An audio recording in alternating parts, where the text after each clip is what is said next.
Welcome back. My name is Paige Elizabeth, and this is just kind of it's a podcast, but it's a relaxed podcast. And I brought on Jamila today. Jamila is a longtime friend of mine, and she is one of the fittest women that I know. She's definitely transcended, her lifespan with a lot of grace. And I know her from back in the day. I actually had her on my magazine back in 2013, I think it was. I've So, met. yeah, she's a pole fitness advocate. She lifts weights. She's in phenomenal shape. And so I wanted to pick her brain a little bit about, the do's and don'ts of aging with grace, especially when it comes to fitness and nutrition. So, welcome to Jamila. Thank you, Paige. It's so good to be here. Yeah, absolutely. You're in Nashville these days? I am. I'm in Nashville, Tennessee. Yeah, little old Aussie stuck in the forest. Well, as usual, you look amazing. So, yeah, before we hit record, we were talking a little bit about like kind of how you've gotten here. And of course, I was like, no, we have to record. So if you want to kind of um, rewind and repeat, that would be amazing. Yeah. Oh my gosh, there was already so much that came out. I was just kind of going off the cuff. So I was saying that for me, well, first of all, I'm not qualified to give, specific nutritional or advice like that. But I have had years and years and years of learning what works for me and what doesn't. And so I would love to share my adventure along the way and hope that some of the information that I've learned can help some other women. So I do come from a background of dance and then acrobatics, aerial training, like circus training. And now I'm a pole artist, or we have a new term now. We call it acro pole. Okay. New term. But so I have been moving and, heavily involved with fitness for a very long time. I also did about 7 years of CrossFit, which was a whole adventure in itself, which is the high intensity stuff and the heavy stuff. And that did really change my body. But I guess what I was saying before is that one thing I've learned is that the information that we have about nutrition and fitness and well-being is constantly changing. So things that have been like big aha moments for me, well, I'm already hearing people give another perspective again on that. And I'm like, wow, like you just have to stay very flexible in the way you think about this stuff because there's no definitive final answer that we've come to. We're still learning about everything. And then the other thing is that every individual I'm finding is different. So what works for me may not work for you or for anybody else. And one of the reasons for that is I think our bodies are very flexible and our digestion is very flexible. I think we adapt. And it's a survival thing, I guess, that we're biologically built with. Excuse me. So, for example, I was vegetarian in my 20s. And to be honest, I was pretty skinny, which is maybe not a good thing because I didn't have that muscle mass, which we know now that we need that muscle mass. But my digestive system had adapted to that. So when I ate vegetables and grains and things all the time, like that's how I got my energy and that's what I was thriving on. And then as I shifted my diet from that, I went to I was like pure organic chicken and fish only. And then I kind of went, all right, I'll have a bit of red meat. And then before you know it, my body was telling me, yes, please, more Yeah. of that. And I know that what was happening is my whole digestive system was adapting to that. So now my system wants to have more meat and eggs and things like that in my diet. And honestly, I feel like I'm thriving way more on that predominantly. In terms of like the labels that we have on diets, people often say to me, are you carnivore or are you this, are you that? And I'm like, I've never tried to follow a guideline from a book or a mentor or anything like that. I've adjusted my diet because I have very high needs for the physical output that I have. But I guess if you wanted to use a label just to have a guideline today, I am probably more carnivore than anything else, carnivore slash maybe keto, because I do have quite a lot of fat in my diet. I eat a lot of red meat, a lot of eggs. And lately I've been reintroducing some more vegetables. And for me, that's actually it's good. It's not a lot. Like predominantly you're going to see on my plate red meat, eggs, avocado, things like that. I have a similar history. I had an eating disorder as a child, so I went vegetarian because I was like, well, I don't even like meat that much. So I gave up soda and I gave up meat at the same time. And then I was a vegetarian until I was 26. And then one day, I'll never forget, I was at my grandmother's for dinner and I just went right for the roasted chicken. And my brother-in-law was like, what are you doing? And I was like, I'm tired of being hungry. And so then the chicken and the turkey, and I was, I think, 33 or 34 when my body was like, no, we need red meat. And I do best with red meat, like and I mean, I'm type O, so that would make sense. But like, I eat a ton of red meat. Now, I've done a strict carnivore diet and I love it, but my body doesn't love it. My body likes a little bit of carb. It really needs it. In fact, I muscle tested recently, and if I'm going to maintain my workouts and try to lean out, like without killing myself because my energy just goes completely. 125 grams of carbs a day to sustain my workouts. You know what I mean? Any Mhm. higher than that, it's not needed. Any lower than that, and my body starts to feel, I just start to feel flat. I just don't have anything to give. And Yeah. so that was a really interesting thing because I loved keto. I did keto all throughout my 30s, but I was also a yoga practitioner and a runner. So my demands were not the same. And, now that I'm lifting so much, I lift 6 days a week, I alternate, and my body's like, what are we doing without, you That's fun. know, You're it? So doing fun. yeah. Yeah. So, but like you, I've also noticed that like, and I don't think enough fitness influencers discuss this when I kind of tap in and do the research because they all really talk about protein. But if you want to maintain good hormone levels, you absolutely have to get that fat in. Right. 100%. And It's I've so, noticed that. So, yeah. And there's been so much demonization of like butter, for example, and dairy. And I think one of the big reasons is it's all homogenized and pasteurized these days. So it's not really the original fatty as it's meant to be. It used to be treated as medicinal, like drinking raw milk used to be considered like almost medicinal. And now they heat treat it and whatever else that they're adding or injecting cows with and all that kind of stuff. And I know that there's an enzyme missing from highly processed dairy, which is why people are having issues digesting it because you need, okay, I'll maybe think of it in a second, but there's a specific enzyme that allows us to digest lactose. mm, And if we don't get that enzyme, lactase. Yeah, the enzyme's called lactase, and we need that to digest the lactose in the milk. And if you don't have the lactase, then you get irritated by the lactose. So that I think is more the truth of what's really happening with intolerance to dairy, where people are like, I can't eat dairy. And it's like, well, have you ever tried raw dairy? mm. Um, Very different. That's interesting. I have you ever had a gut test, like to tell you what foods are okay for you? So I had a gut No. test done and it came back that my body is amazing with all dairies. Just does great with them. And I am like, well, that must be because of my Scandinavian roots, because the Scandinavians, they adapted to having that gene to do really well with dairy. And I'm like, it must be because like my dad is Swedish and Danish. So that's the only thing I could think of because like, yeah, I used to think only mozzarella and some butter. But then when it came back and it was like, no, you need like whole cow's milk and cheddar and like all the dairies. I was like, what? It's okay. Yummy. That's good. Awesome. Yeah. Yeah, it's really interesting that in many places, like here in the US, many states, it's illegal to sell raw Yeah, right? dairy. Hmm. Interesting, huh? Well, and I tell women who, they don't like when they go carnivore, they're like, but I don't want to give up dairy because if you don't have a good relationship to dairy, it just feeds the inflammation. So I usually just tell them to do goat's milk, goat's cheese, stuff like that because it has a different molecular structure and usually doesn't have the same side effect. So it's usually what I Mhm. tell them to do.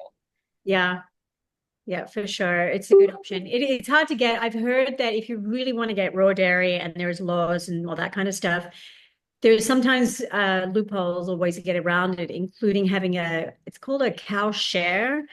So if someone has cows, obviously they can drink their own cow's milk, right? But if you have a financial share in the cow, then you can go to that farm and collect milk from that farm, kind of thing. So there are ways, or just local farms that you can make contact with that will share milk. Yeah. Interesting. Yeah, I knew a woman in Los Angeles who used to drive to a ranch to get raw goat's milk. Like it was Yeah. really once a week she would go and she'd get her raw goat's milk. She's like, it's illegal, but I'm gonna do it anyway. It's crazy. It's crazy. The things that are legal as opposed to what's illegal. But Yeah. yeah, I agree with you about fats. It's so important. So, from your experience, when you went from, I guess, because bring me back. When did you start doing like what was it called? CrossFit. Like, what was that journey like? What was your diet like during that time? Because a huge thing also is being able to calibrate and optimize the nervous system as we get older, right? I mean, that's a big deal. Like I can't fast. I can't fast. I'm prone to low blood sugar. It absolutely throws my cortisol way high. And the next thing I know, I can't sleep. I'm in fight or flight all the time. Um, so I'm very familiar with like, just different activities and how they can affect us differently. Now, maybe if I was like prone to high blood sugar, it'd be a very different story, but I'm not. So like I just can't even do it. But when did you begin CrossFit and what was that like for you? And how did that change your relationship to everything? Yeah, so I had just arrived in the US, which was 2013 when I moved to the US. Around the end of that year, I became interested because I had made a friend I was touring my workshops and I made a friend who was a CrossFit champion athlete and she loved weightlifting and she was just like a freak of nature. She had very high testosterone levels naturally. And so she was like really strong. And I'd never seen a woman pick up heavy weight. Like you see men on, Olympics, whatever, you see that all the time. And when I saw a woman picking up weight, I was really impressed. I was like, okay, now I'm curious about this because I'm already an athlete. So I took myself to a CrossFit gym in Vegas where I was living, did an intro course, completely fell in love with the barbell, especially, but with CrossFit in general, like the ethos of CrossFit, like the philosophy behind it, it's really fascinating. It's worked well for a lot of people. But when it comes to women and aging, I think one thing that I found, I had to kind of back off in the end because nervous system wise, cortisol wise, it was not working for me. I started getting chronic injuries, so no sudden onset injuries, but because of pole, because I'd be training pole for 4 hours a day, and then also doing a CrossFit high intensity workout. So I was just like training for like 6+ hours a day, and so of course the wear and tear. Plus, when you're doing heavy lifting, the message that you're giving to your body is a completely opposite message to when you're stretching out and engaging on a pole apparatus. So like my muscles are contracting really hard to bear the weight. And then I'd go into pole and I'd be hyperextending through everything. So my body was obviously going like, what do you want me to do? You want me to be like this or do you want me to be like this? And so chronic injuries started happening, aches and pains. My elbow was killing me. I had to stop working for a short period of time just to relieve the ache in my elbow. And the other thing that I was noticing cortisol nervous system wise is I would come into my apartment at the end of the day and I couldn't walk any further than the sofa. I would walk to the sofa and just dump my stuff on the ground and pass out for an hour or two before I could even make myself food or clean up or anything. So in the end, I was like, okay, we're overdoing it. Something has to give. And pole is my career and my life. So CrossFit had to give. And so now what I do, I'm not part of a CrossFit gym here, but I just have a Globo gym, like a regular gym membership. And I learned enough from CrossFit because I love it. Like I love all the skills that I learned in the community aspect, all those things. Like CrossFit's amazing, don't get me wrong. But I've just taken the skills that I've learned and now I just kind of train myself in a regular gym. So I'm incredibly grateful to CrossFit. I'd never even touched a barbell before I did CrossFit. Had no idea about most of the movements, but I was so enthusiastic about it that within a couple years of starting, I went to my gym owner and I asked if I could train as a coach. So I was shadowing classes and doing extra training. I did my certification level 1, I guess, in CrossFit. Um, yeah, I was just very, very passionate about it. I mean, it's a great activity. I've seen it change a lot of lives. And the great thing about it as well is that it's scalable for anybody. So you could be, young, old, male, female, larger body, smaller body, experienced, not experienced. And there's always going to be an option for you in a class. It really depends on having a good coach. So that's where I loved training as a CrossFit coach. My gym owner in Vegas at the time was Zach Forrest. So he's an ex-Games athlete, ex-Navy SEAL, very disciplined, very passionate about everything that he did. And he had very high standards for everybody that walked into his gym. So he used to terrify the crap out of me, which was great because it just, he had us all in line. Like he taught me so much about good coaching. So it was a great overall experience, but I just learned that, again, like everyone's individual and you have to be aware of how your body's responding. Yeah, definitely. Because CrossFit's kind of like HIIT, right? Yeah, it's high intensity. The workouts, the whole principle of CrossFit is that it's constantly varied. So the movements are constantly varied and the stimulus is constantly varied. So you're not always trying to do as many reps as possible. Sometimes you're trying to go as heavy as possible. Sometimes you're trying to go as long as possible or as intense and short as possible. So because we know that the body gets lazy. If you just do the same workout every day, well, it may be very stimulating for you the first day, but by day 30, your body's going to be like, that's nothing. Like it's not really going to get pushed. And so that's the constant stimulus. And then with all the different athletes you're going to have in the class, because it's always a group class, there's multiple scaling options for every single movement and every single modality, let's say. Gotcha. Yeah, I heard one woman, I'm sure you're familiar with Stacy Sims. No? She's, a doctor and she's, like she discusses these things, but she had said, she's like, it's not even so much the activity with age as much as it's making sure you have the right remedies to counter it, right? So like getting proper nutrition, getting proper rest. And, for me, it's always important. Like I can tell, like if I'm not sleeping, I know there's a problem because I sleep like a teenage girl. So if that starts to change, I know there's an issue.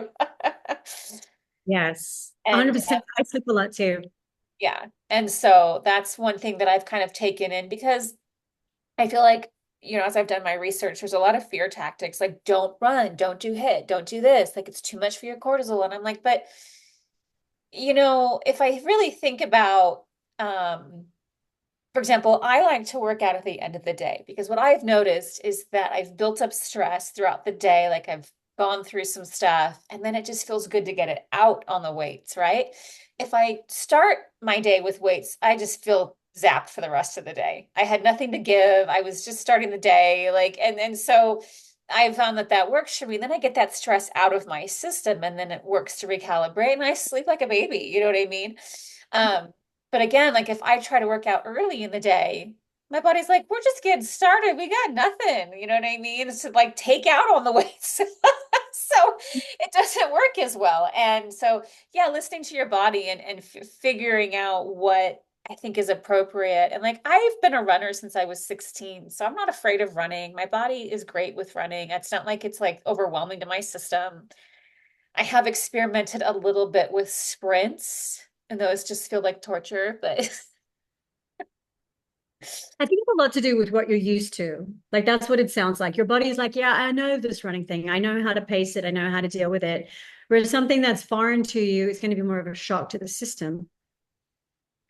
yeah, absolutely. And then I have some friends they can't work out late at night because then they're just too stimulated.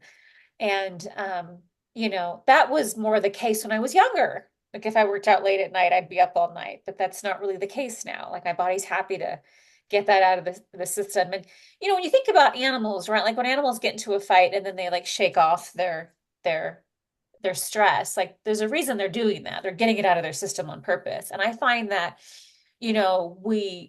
we shame working out as a way of creating stress. Well, we don't put enough emphasis on like, well, what are you doing all day to build it up in your system?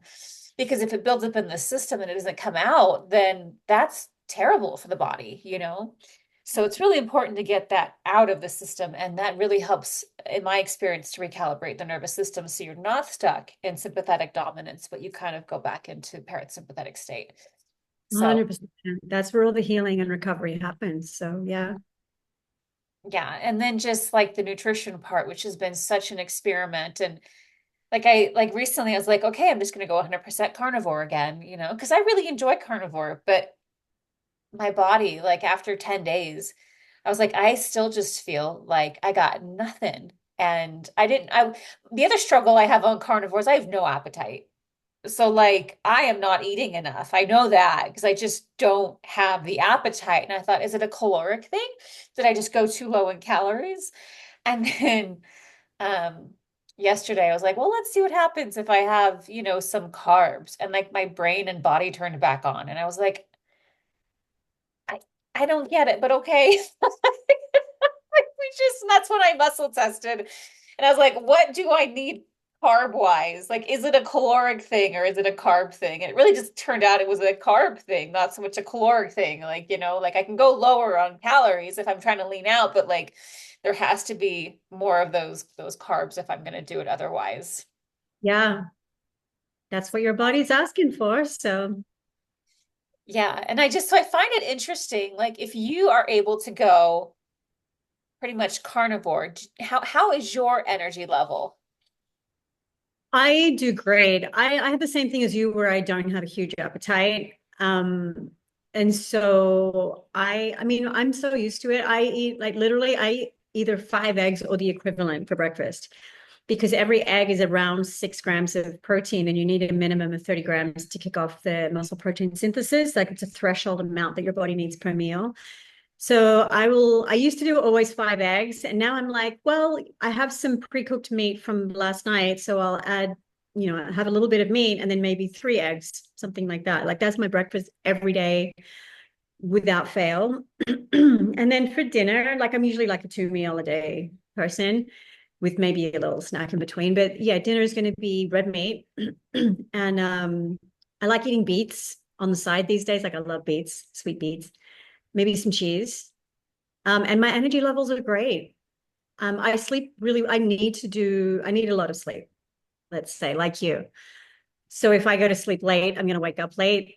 You know what I mean? Like either way, my body's going to demand that sleep. But my energy levels are great. And my carb intake, I do eat carbs. Like I have maple syrup with my coffee in the morning and I have a sweet tooth at night. So I'll have like a square of dark chocolate at night. And I've got my beets and like avocado. I'm making me an avocado chocolate mousse, by the way, just saying. It's really good. I'm eating my vegetables. Look, it's avocado chocolate mousse. But yeah, no, my energy's great on that. But I think, like I said, it's been years of honing in, like shifting my diet, adjusting to get to this point. And now, are you lifting heavy every day? Do you train pull every day? Is it every other day? Like, what is your training schedule like these days? My fault. I'm probably in the gym 3 times a week, I would say. I don't schedule it too harshly. Like I kind of just go when I can or when I have energy or when I don't have other things on. And when I go, if I can, because I have my own barbell, I took it to the gym because they didn't have any ladies' barbells. I was like, can I store this here? And they're like, yeah, they're really cool about it. So I just go there, I go in the storage room, put my barbell on my shoulder, take it to the rack. And I just try to do something heavy because here in the house, I actually have some small dumbbells. So if I really wanted to do like a basic workout, I could. But yeah, in the gym, I try to get some deadlifts or squats or overhead presses, things like that, to just that strong stimulation of the muscle. So that's about 3 times a week. And then here, I'm probably 3 or 4 times a week on pole. Okay. How many hours a day? Every day is different. When I'm on pole, it's going to be up to 4 hours because I coach online, so I'm doing that, and then plus I'll add some of my own training after that. And then if I go to the gym, I'm going to be there at least 2 hours, possibly three. I don't know how the time passes, but I'm like, oh, look, like 3 hours have gone by and I'm still lifting. So every day is different, but maybe an average of like 4 hours training. Not all of it's high intensity, not all of it's lifting. So Maybe some of that is stretching, warming up, things like that that are not so harsh on the body. Gotcha. Yeah. Yeah, and if you had like if there were like three things that you were like, oh my gosh, I learned that the hard way, like what would be the top things that you're like, oh, if I could go back in time? Back from my 20s, I don't think that going free of meat, vegetarian, is a great idea. And again, I'm not saying that like I'm judging people or that I think everyone's the same. Some people may thrive on that and just feel really good. And so that's for them. But just for me, I don't think that it did me any favors. The second thing would be overtraining. Just getting over enthusiastic and just going hell for leather. And then there's damage that you'll do on the flip side of that, as much as you will from not training at all. Mm. And then probably the third one would be a little bit more psychological. So it's like in the space of athletes and dancers, there's a lot of self-criticism and comparison. And I think that's something that can hold a lot of us back. Like I'm speaking kind of as a coach as well, that I see my students struggling with that, is like always looking outside themselves to see what everyone else is doing and what everyone else is thinking. And it's really nothing to do with that. So yeah, those would be my top three. Yeah, I mean, I had Fanya on, right? And Fanya trained me at the gym. She taught me some stuff, not because I couldn't know how to lift. I'm pretty strong, but because I wanted technique. I was like, I want to make sure I'm doing it right, right? So like who better than someone who competed for 30 years, right? Just show me technique. And she did a great job. Like hold your wrists like this, hold your arms like this, elbows here. Like it was, I was like, thank you. This is like what I needed, right? Because I didn't want to end up with injuries down the road. Um, and she's a vegan, and it blows my mind that some people can't. I absolutely cannot go that route. Like I couldn't go vegan. After being vegetarian for 13 years, I had destroyed my gut, like destroyed. Like I went to eat meat and I was breaking out all over my face, and I was like, what is this? And then I went to my natural doctor, and he was like, you don't have enough hydrochloric acid to break down your proteins. Yeah. So I had to rebuild the HCl in my system, and just so that I could build up to being able to digest those proteins because I didn't have it. Like I mean, at 13, I became vegetarian. So, Yeah. uh, and that just led to a whole host of other issues. I mean, we're talking parasites and H. pylori and just all kinds of stuff in the system that wouldn't have been there otherwise. And Mhm. so, if it's I tell people if it's working for you, like don't touch it. But we can get away with so much more when we're younger than when we're older. The immune system, and this is from my doctor, he said the immune system starts changing at 27. 27 is when people wake up and go, okay, I feel the hangover now, like I didn't before. Mhm. The filter by which the immune system can go, okay, this is a threat, this is not, it starts to get clogged. And now everything's a threat, right? That's when inflammation starts to kick in. And the itises, they just build and compound, and then they play into the exasperated stress. So by the time a woman is 35 and especially 40, all of a sudden her system is just in chaos. And it's like you can totally recalibrate, which is what I help women do. Get the inflammation out of your system, lower the cortisol, get healthier foods and change that mindset. Like this bulldozer mindset is how you got here. Stop. No. And I feel like you're an overachiever. I'm an overachiever. We're like, no, I've got this until our bodies are like, no, you don't. Yeah, we just want to push through. Yeah. We just think that we're Wonder Woman and we're not. But and there's a Right. way to have excellent results, right? We do it because we have goals. We have these things we want to achieve, and we can achieve all of these things, but the way has to shift. That scientifically, I did learn that it gets harder and harder for us to process protein or to be triggered by the protein that we eat and make use of it as we age. That's Dr. Gabrielle Lyon. I used to listen to a lot of her podcasts and videos, and she's a protein kind of specialist, functional medicine doctor. And that's something that she emphasizes, especially for women, that when you're young, like if you're feeding a child, you can feed them anything and they'll grow. Like their bodies are just attuned to getting whatever they need and just growing. The older you get, you see, like you look at older population and they're just kind of withered away in terms of their muscle content. And that's when they start to have their falls, they break their hip, and then unable to walk, and then their health just declines rapidly because they can't even get out or move around. And so it's that very distinct difference from one age group to the other. And what happens in the middle is our body is less and less able to detect the protein that we're eating. So if we eat the same amount of protein at 60 as we did when we're 30, well, the body will recognize it at 30, and at 60, the body, you need a lot more basically for the body to recognize it. So our protein needs are actually going up as we age, not down. And the scary thing is there's a point probably that you get to where it's a little too late. Like it's so difficult for your body to put muscle on at that point. So it really seems to be a smart strategy to have, that baseline of good muscle, skeletal muscle, when you can, when you can move and you have the energy and you have options, and prepare yourself, because it's only going to get harder. Right. And that's why, educating women to make sure that they're, my goal with my program is like, menopause is inevitable. And if you don't fix it now, it's really going to be bad then, right? And so we want to make sure we're ahead of the curve. And I know a lot of women are like, oh, just HRT and peptides. Not really. Like that'll help some of it, but that's Yeah. really not going to get to the core of how you got here to begin with. So if you don't recalibrate, change your lifestyle, change your mindset, you know what I mean? Like it's only gonna hold for so long. And not everybody, because I talk to a lot of women over 50 now to get their perspective on their transitions, whether they have transitions or they're going through the transition. Not everyone, I have a handful of friends who can't even do HRT, but their Mhm. bodies won't even do it. So, you know what I mean? It's not like a cure-all for everybody. You're lucky if your body works with that, but for a lot of people, it doesn't. And I don't know enough about peptides. I'm not a fan of like everyone losing weight on semaglutide because it takes away so much of that muscle mass. If you're familiar with that whole discussion. Not super familiar with it.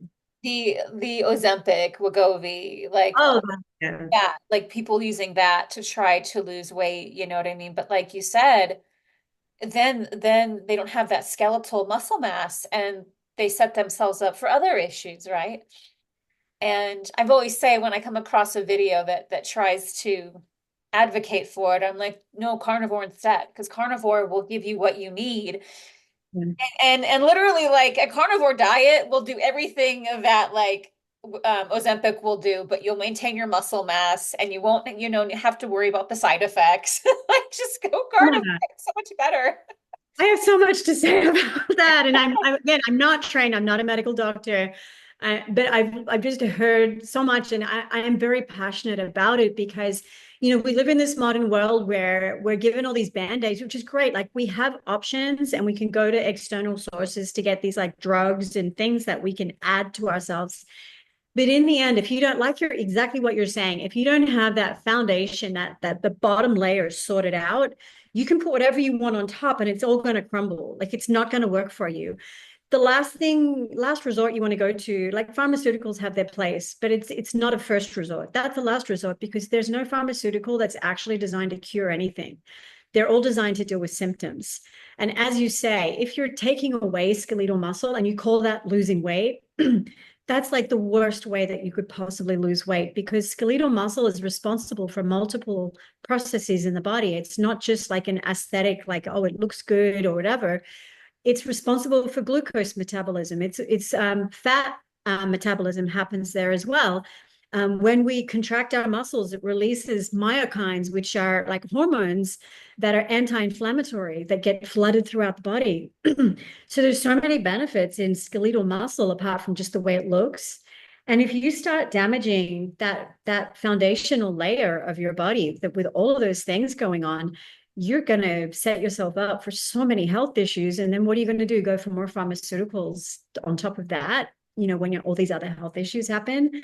So really, I think we need to start recognizing the foundation, which is, as you say, like not only just skeletal muscle, but also like our nervous system, our emotional well-being, our, all the things that are intrinsic to us, even, spiritually, emotionally, and then that layer, like base layer of muscle and the nervous system. Like those are things that we can take responsibility for ourselves. We don't need anybody else or any pills or anything to deal with that. We can eat well, we can sleep well, as you say, we can recover well. We can use different modalities to keep control of those like most fundamental things. And then those other things are not as necessary.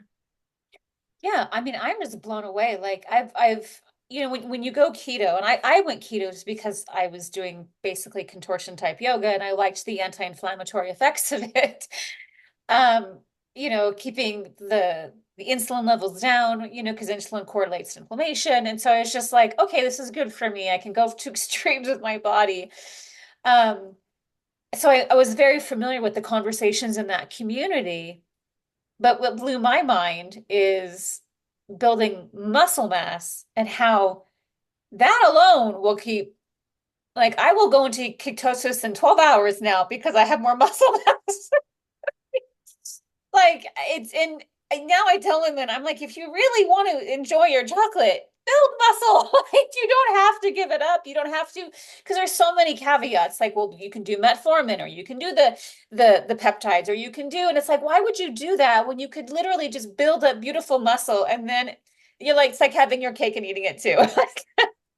Literally. Like the best antidote to all of those issues. Yeah, it really is. Yeah, absolutely. There's scientific studies that show, how we cope with disease, especially as we age, is directly affected by our muscle mass. Like the people who have that muscle mass are always going to recover faster. Mhm. Well, and I saw a study that said that people who like thick thighs create longevity. Thick thighs specifically, not so much like just like upper body, muscle, but the thighs, the muscle that protects your hips.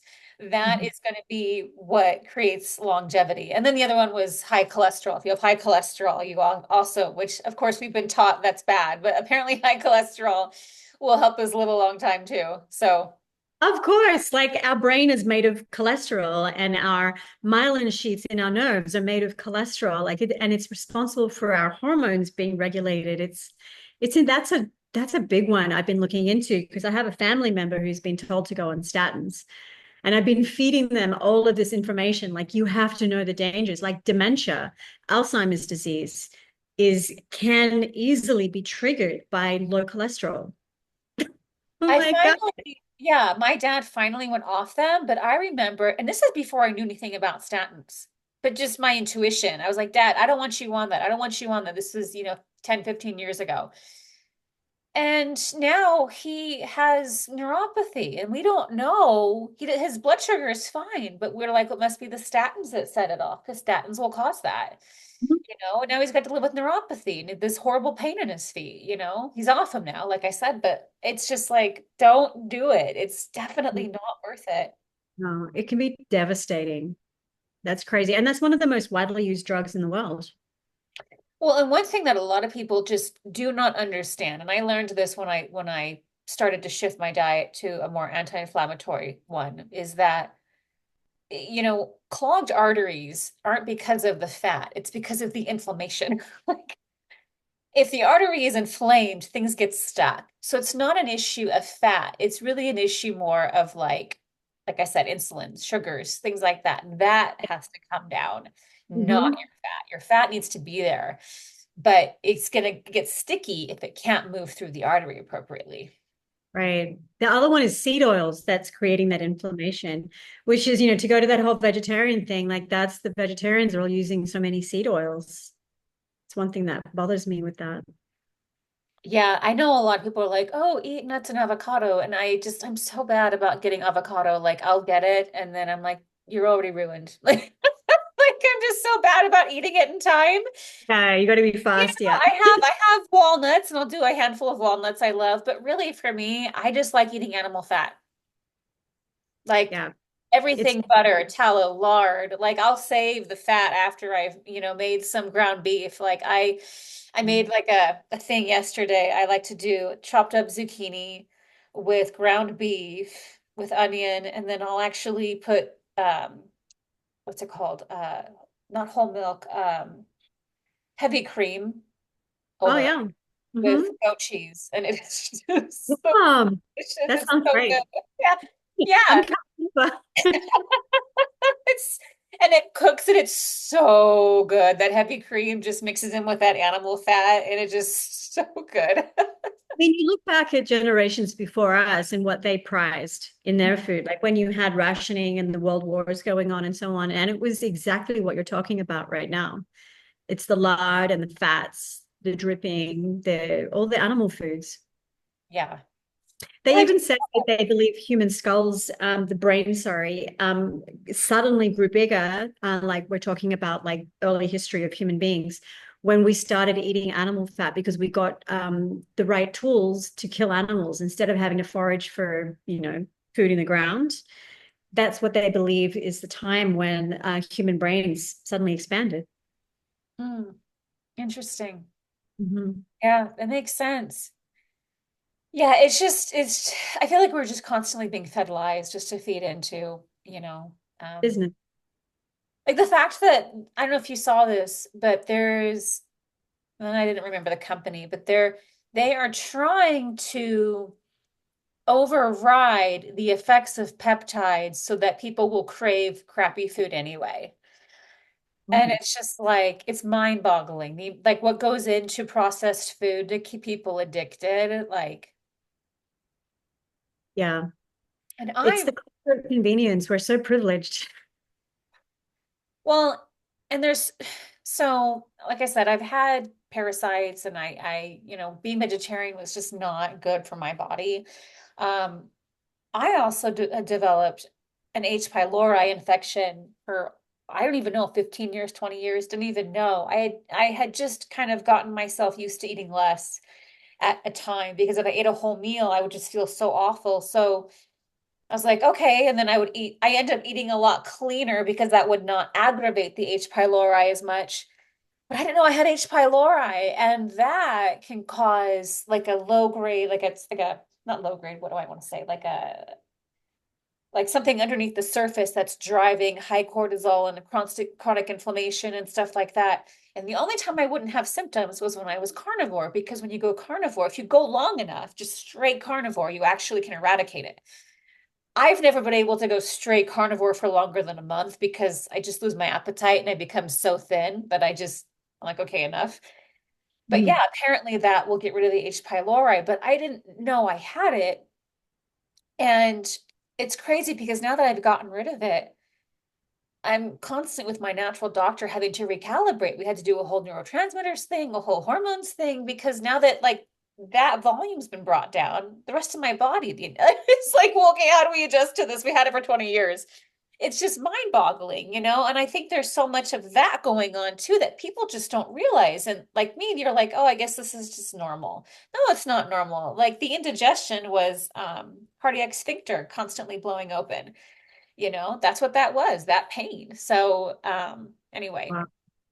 yeah. And so to have that gone, I'm like, I'm really gonna be curious how my body responds to everything, you know? Yeah, right.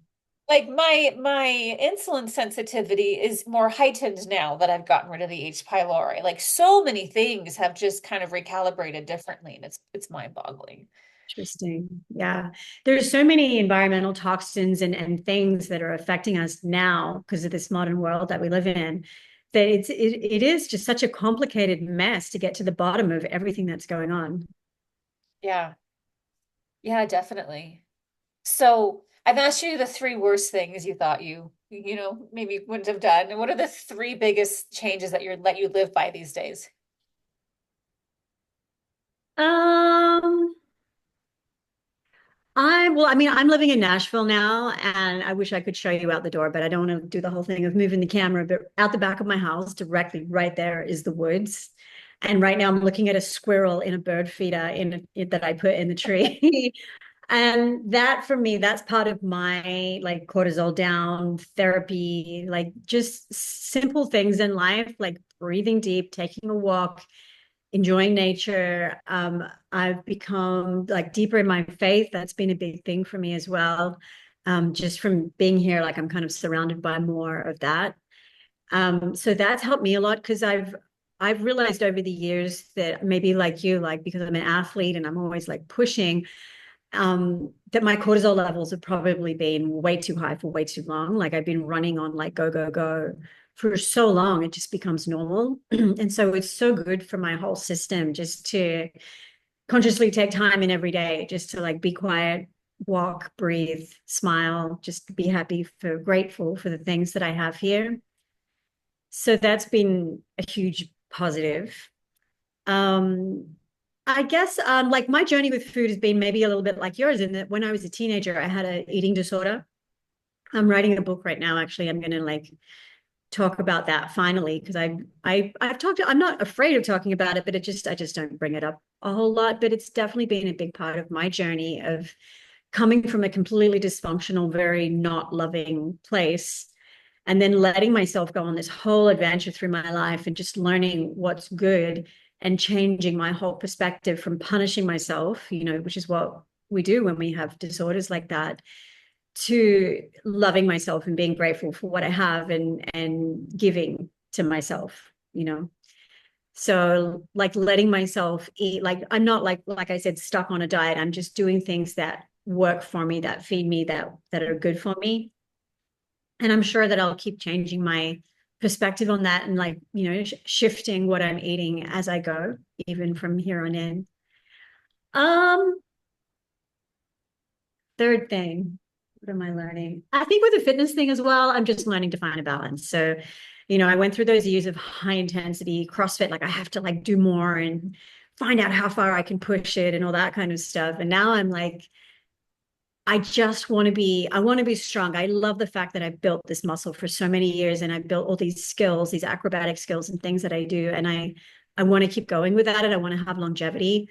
And so I have to find a balance because as you know, as you say, as you get older, you don't recover as well so quickly from everything. So you kind of forced to, you have to find out what's the limit, what's that happy medium that I things that I can do that I can keep going, doing the crazy things that I do and just continue to have that good energy. Yeah. Yeah, definitely. Yeah, because like I said, I mean, you're definitely doing it right. I mean, you're always posting your workouts. So I'm like, well, she's in good health. She's, Still going. and you look great.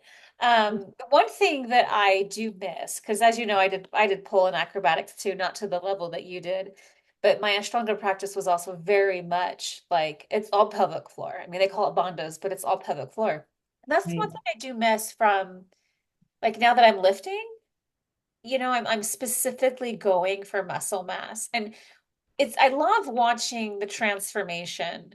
Not that I didn't have a nice body like when I was 32 or whatever, but it was a different body.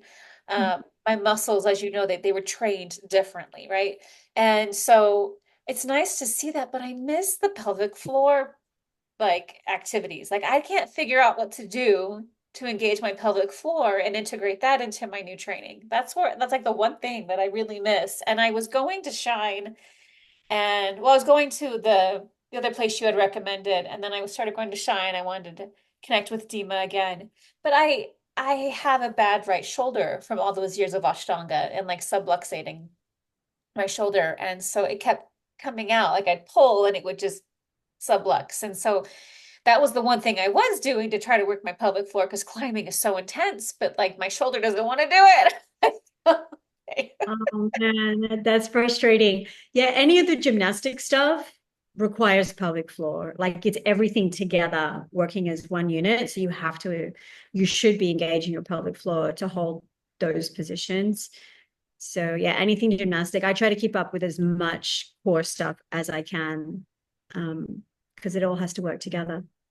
Well, and I personally, as a woman, I don't want to lose my pelvic floor with age. I didn't have any babies, so we're good there. But like, I know it's harder to recover if you had a child, but like, I still like I had a wicked pelvic floor. The stuff I could do with my body. That So I wanna have that strength back. That's the only thing that lifting weights doesn't seem to do and I can try to engage my pelvic floor a little bit while I'm just doing certain weightlifting, but it's not the same. have you ever done Olympic weightlifting? Mm-mm. Okay, so this is what I really love. Like I'll do all the isolate, not little, but more isolating stuff. But it's the compound movements. If you can ever get a coach to take you through, because you really need a coach in the beginning because it's very, very technique heavy. That requires pelvic floor because it's like multiple things, multiple movements, all happening within 1 or 2 seconds. So it's kind of like once you break it down, it's like an art form because the barbell has to travel in a straight line. It can't be doing all this stuff because it's heavy, right? You're going to hurt yourself. So you have to work your body around the barbell.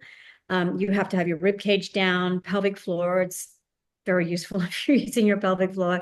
Like there's yeah, and it's great for the mind as well because you cannot be thinking about anything else because there's so much happening in a short space of time. So that's helped me a lot. I find pelvic floor is very much a part of the Olympic weightlifting. So like cleans and Okay. snatches and stuff. Yeah. Okay.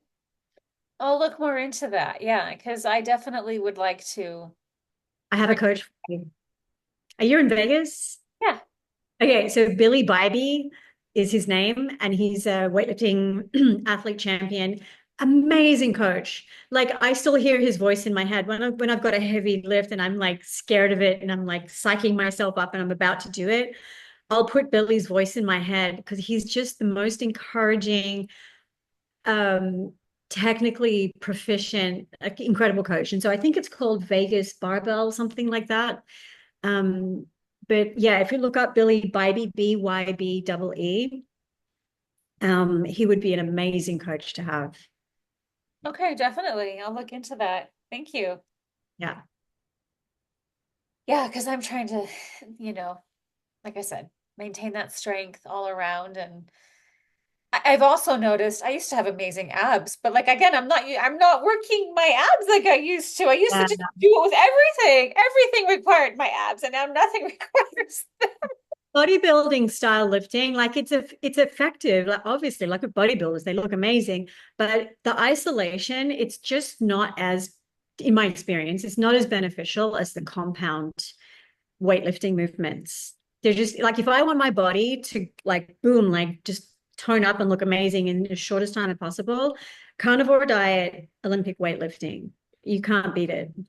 Oh yeah, no, like I said, and when I do go carnivore, it's amazing how quickly like you just see everything. Yeah. So, but yeah, I definitely got to figure out like the core part to get that back, but Yeah. I will look him up. Thank you for that. You're welcome. Well, you're a rock star. Like you're definitely, living the life for sure. You have so much information to offer and help. Yeah, I'm a very curious mind. Like I'll just grab onto something and just pursue it until I've got it worked out. So, but I think you're maybe the same. Like you're like very, very like passionate about what you do. I am. I think women like you and Fanya and Janine are a little bit more like headstrong than me. I mean, you guys really get to the top of the competition level of whatever you're doing. I mean, I made it to the top of my Ashtanga community, but it's still yoga. It's not, like weightlifting or, CrossFit or pole dancing, you know what I mean? Like traveling internationally and actually doing competition or something is a different thing. So, you ladies have a slightly different mindset than I do in that regard. But Yeah, but we love what we do. I love the life that Paul has given me. It's been amazing just traveling and living in a different country now. And who would have thought I'd be living in Nashville, Tennessee? But here I am. well, and before we go, I might as well like offer this context for the audience. But so having Fanya on, and Fanya's from Canada, and Fanya like did the first like VHS tapes for like fitness and stuff. But you really were kind of coming into pole, I think around the same time, right? Like you both kind of set like an international standard for pole dancing, if I'm not mistaken. Yeah, Fania was definitely before me. I think in the early 90s was when she started dancing in Canada. And then by the mid 90s, she was starting to produce stuff. But I started dancing in the year 2000. And in the year 2005, I won Miss Pole Dance Australia. And then in 2007, I started shooting my pole dancing DVDs called the Art of Pole Collection. And I shot them all the way through until 2010. And so that became a series of five, which is beginner to advanced pole moves with warm ups and conditioning. And then I made two more DVDs, which were called Routines One and Routines Two, because everyone was starting to get so much more into the choreographic side of it. And I did produce an eighth one, which I think is out of print now, but it was like an exotic dance, showgirl, kind of chair dance and that kind of stuff. It was called Tease. Okay. And so that series became a world bestseller. So far as I know, there's no series that's exceeded it in terms of sales worldwide. And it's still being sold at Expol US. So it also gave me a kind of gateway to touring because once people like those DVDs went crazy at the time because there was not really a lot of content available. And there was a lot of information in them. A lot of people getting into pole, they love pole, but they didn't really have a fitness background. So they didn't understand alignment and things like that. And so I was kind of breaking a lot of ground, and all over the world, people were grabbing these DVDs. And so then they knew who I was. And so then I started touring internationally and getting to meet people in like Southeast Asia and Central America and Europe and Britain. It was amazing. Trying to find your in the magazine. I know we have it in here, your signature move. There we are. Ta-da! The Deville. Hello.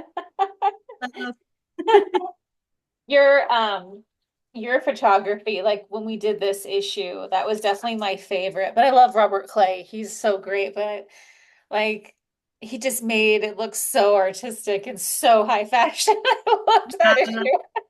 that was such a great day. Yeah, we had fun that day for sure. Yeah. Well, thank you so much for joining me today, Jamila. And where can people find you? So my website is jamila.com.au, but probably the best place to find me is on Instagram. That's where I'm the most active.